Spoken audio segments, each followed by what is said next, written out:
Hello everyone and welcome back to the channel PMJ sir. हम लोगों ने sound chapter start किया हुआ है class 11th Maharashtra state board से। सम्स कर रहे हैं हम उसके 3 सम्स हमारे हो गए हैं। So let us continue with that. Start करते हैं क्वेश्चन नंबर 4 से।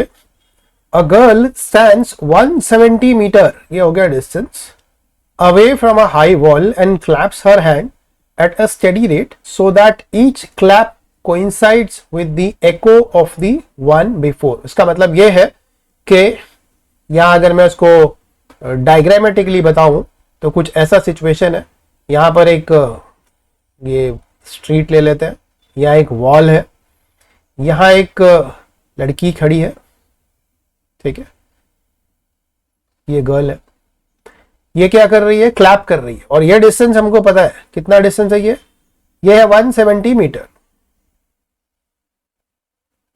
ये क्लैप कर रही है और क्लैप करने का जो यहां सीक्वेंस दिया है वो ये कि जब भी ये क्लैप करेगी ये साउंड ट्रैवल करेगा यहां, ठीक है, 170 मीटर, ये वापस आएगा यहां पे। जब इसको वो सुनाई देगा उसी टाइम ये सेकंड क्लैप करेगी, फिर ये साउंड ट्रैवल करेगा, ये साउंड वापस आएगा। इसका मतलब हर एक क्लैप के बीच में तुम्हारा जो साउंड है वो कितना ट्रैवल कर रहा है, 340 मीटर्स ट्रैवल कर रहा है। हमने एक क्लैप किया, साउंड जाएगा, दीवार को स्ट्राइक करेगा, वापस आएगा। जैसे मुझे सुनाई दिया, फिर से मैंने दूसरा क्लैप किया, फिर वो साउंड जाता है, फिर वापस आता है। This is the situation given. आगे देखते हैं। If she makes 60 claps in 1 minute, तो अभी उसकी जो फ्रीक्वेंसी चल रही है वो क्या है, 60 क्लैप्स। ये जो मैंने कंडीशन बताया अभी, तो 60 क्लैप्स उसने 1 मिनट में किया है। What value should be the speed of sound in air, speed की वैल्यू ढूंढनी है। तो लेट अस कैलकुलेट, ये पहले कैलकुलेट कर लेते हैं फिर देखते हैं आगे का क्या है। तो फर्स्ट पार्ट में यहां पे ए पार्ट में यहां पे क्या गिवन है, 60 क्लैप्स इन 1 मिनट। तो उसने 60 क्लैप किया कितने टाइम में, 1 मिनट में। 1 मिनट लिखो या तो इसको क्या लिख सकते हो, 60 सेकेंड्स लिख सकते हो, यानी कि 60 क्लैप 60 सेकेंड्स में। तो एक क्लैप कितना हो गया, एक क्लैप 1 सेकंड में हो गया। तो अब फिर से इस डायग्राम के ऊपर आ जाते हैं। एक क्लैप 1 सेकंड का मतलब क्या हो गया कि इस 1 सेकंड में हमारा साउंड क्या हो रहा है, ये गर्ल यहां से साउंड क्रिएट कर रही है, ये साउंड जाता है वॉल को स्ट्राइक करके हमारे पास वापस आ जाता है। कितने समय में, 1 सेकंड में। यानी कि 1 सेकंड में वो डिस्टेंस कितना ट्रेवल कर ले रहा है, 340 मीटर्स। तो 1 सेकंड में जो डिस्टेंस ट्रैवल कर रहा है वो 340 मीटर ट्रैवल कर रहा है। और हमको यहां पे बोला है स्पीड पता करने के लिए, तो स्पीड की वैल्यू होती है डिस्टेंस अपॉन टाइम। डिस्टेंस की वैल्यू कितनी है, 340। टाइम की वैल्यू क्या है, 1। तो आंसर कितना आ गया, 340 मीटर पर सेकंड। तो इसका ओवरऑल कॉन्सेप्ट हम लोग ऐसा समझ सकते हैं कि ये जो इंटरवल है जिसमें वो गर्ल क्लैप कर रही है वो कितना है, 1 सेकंड। यानी कि क्लैप किया, साउंड जाके वापस आया, फिर से उसको सुनाई दिया, फिर उसने सेकंड क्लैप किया, फिर से साउंड जाके वापस आया, फिर उसने थर्ड क्लैप किया। और ये जो इंटरवल है जिसमें वो साउंड वापस सुनाई दे रहा है वो कितना है, 1 सेकंड। तो ऑब्वियसली उस 1 सेकंड में साउंड जा रहा है और वापस भी आ रहा है। अब ये डिस्टेंस भी हमको यहाँ पे पता है कितना, 170। यानी कि उस 1 सेकंड में साउंड 170 जाता है, 170 वापस आता है।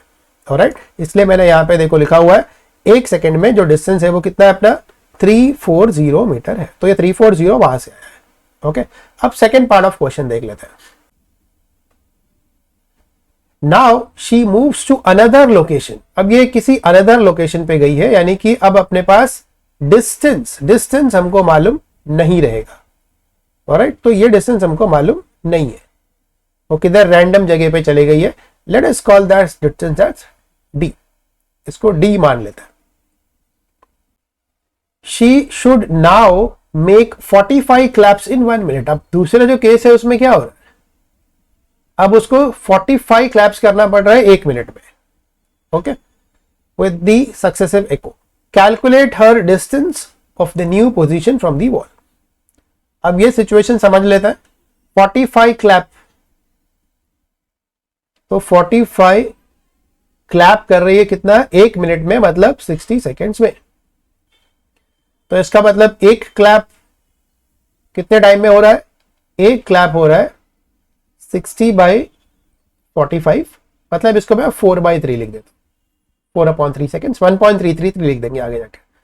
तो एक क्लैप कितने टाइम में करना पड़ रहा है उसको? 4/3 सेकेंड्स में कर रही है। तो एक क्लैप आ गया 4/3 सेकेंड्स में। अब फिर हमें फिर से कॉन्सेप्ट पता है कि 4/3 सेकेंड्स में वो साउंड जा रहा है, दीवार को स्ट्राइक कर रहा है और वापस आ रहा है, मतलब इसमें जो वो डिस्टेंस ट्रैवल कर रहा है वो कितना है? अब यहां हमने इसको डी माना हुआ है, मतलब ये डी डिस्टेंस जाएगा और ये डी डिस्टेंस वापस आएगा। दैट मीन्स वो डिस्टेंस कितना ट्रैवल कर रहा है? 2d जितना डिस्टेंस ट्रैवल कर रहा है। तो 4/3 सेकेंड्स में कितना डिस्टेंस ट्रैवल कर रहा है वो? 2d। ठीक है, अब हमको यहां से जो ढूंढना है वो ये डिस्टेंस ही ढूंढना है। तो डिस्टेंस का फॉर्मूला मैं यहीं से बना लेता हूं। डिस्टेंस होता है velocity into time. So distance है velocity multiply by time. Velocity अभी हमने कैलकुलेट किया था 340 और टाइम की वैल्यू अपने पास ऑलरेडी गिवन है जो है 4/3।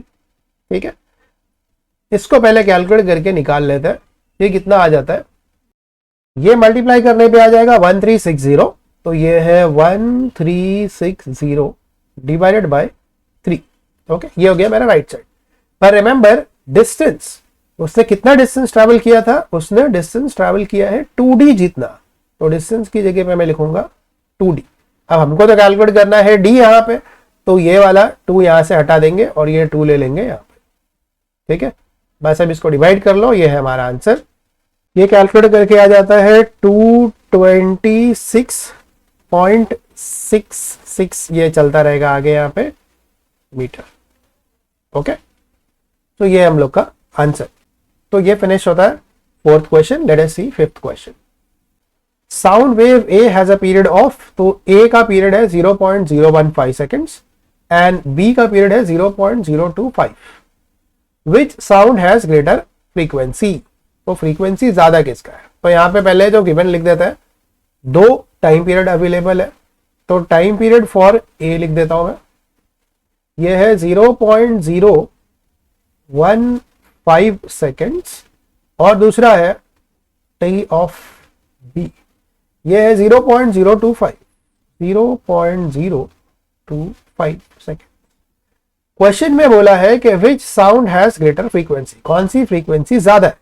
अब ये बहुत सिंपल है, यहां पे हम लोग को जो फॉर्मूला यूज करना है वो फ्रीक्वेंसी और टाइम पीरियड का यूज करना है। तो फॉर्मूला है क्या? फॉर्मूला है n is equals to 1/t, मतलब इन शॉर्ट फ्रीक्वेंसी और टाइम पीरियड इनवर्सली प्रोपोर्शनल है। करेक्ट, तो जिसका टाइम पीरियड ज्यादा होगा उसकी फ्रीक्वेंसी कम होगी, ये यहां से हमको समझ में आ रहा है। तो ऑब्वियस है, अब यहां देख लेते हैं TA और TB में क्या है। तो TA और TB में क्या रिलेशन है? TA की वैल्यू है 0.015 और ये है 0.025, तो ऑब्वियसली हमारा TB का वैल्यू क्या है? ग्रेटर है। ओके, तो अगर टाइम पीरियड ऐसे है तो फिर अब फ्रीक्वेंसी लिखूं मैं, frequency of A and frequency of B.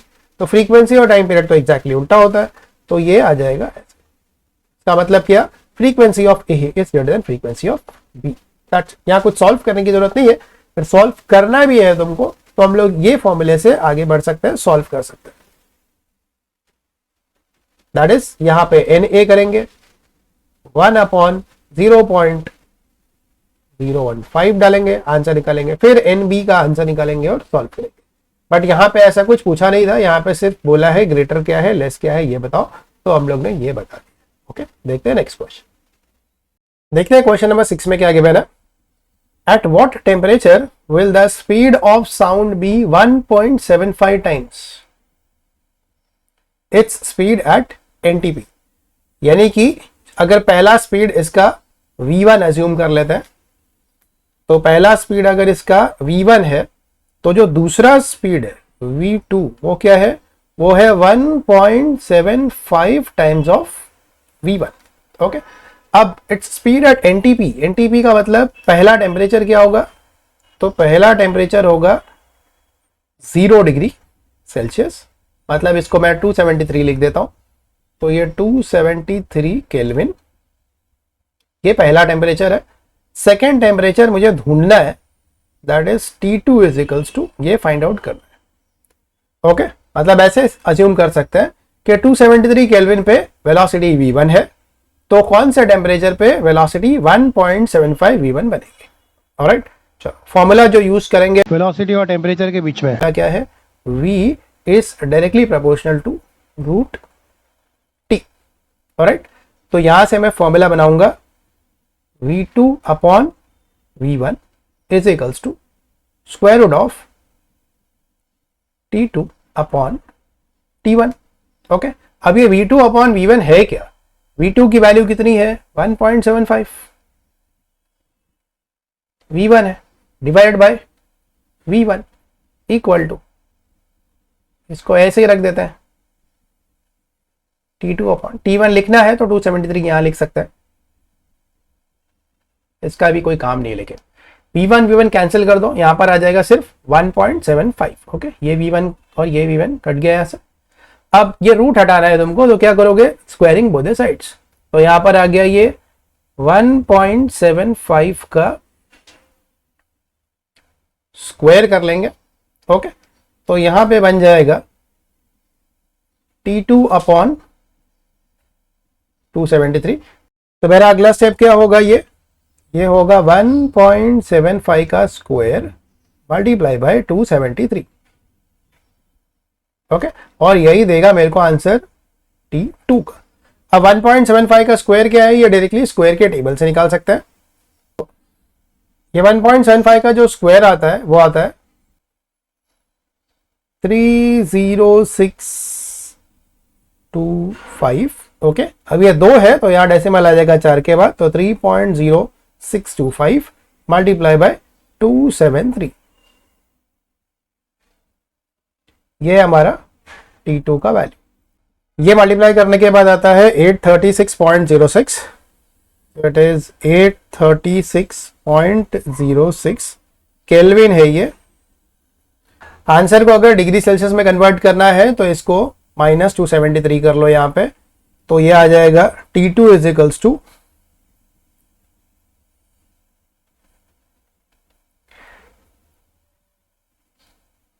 836.06 minus 273। Okay, minus कर लेते हैं यहां पे, ये आता है 563.06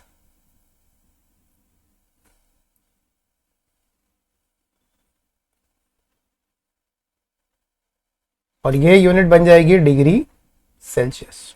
ओके, तो ये हमारा टेम्परेचर। तो आइदर वेज लिख सकते हैं, या तो तुमको केल्विन में लिखना है तो ऐसे लिखो, या डिग्री सेल्सियस में लिखना है तो ऐसे लिख सकते हैं। Okay, I will stop with this video with this question. अगले क्वेश्चंस नेक्स्ट वीडियो में आएंगे।